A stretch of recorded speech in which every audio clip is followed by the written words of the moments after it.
ஓம் சரவண பவ. வேலும் மயிலும் சேவலும் துணை. என் பிள்ளையே,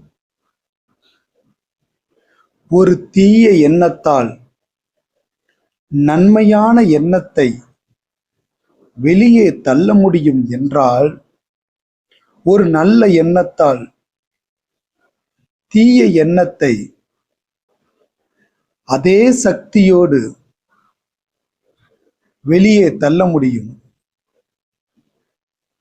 நன்மைக்கும் தீமைக்கும் இடையே உன் மனம் ஊசலாடுகிறது.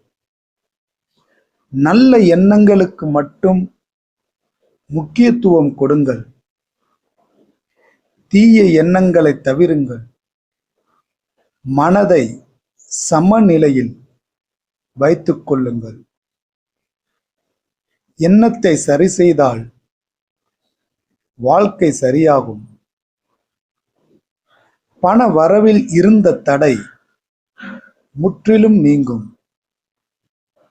ஏனென்றால் இப்போது ஒரு கர்ம வினையை அனுபவித்து முடித்து விட்டாய். அந்த வேதனைகள் முடிந்தது. இனி புதிய சூழல் உருவாகும். வாழ்க்கையில் சில இனிமையான மனிதர்கள் வந்து சேர்வார்கள். நடந்து முடிந்ததை மறந்துவிடு. முருகன் அருளால்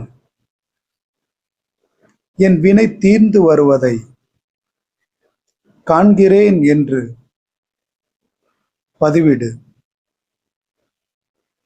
நல்ல சூழல் உருவாகும்.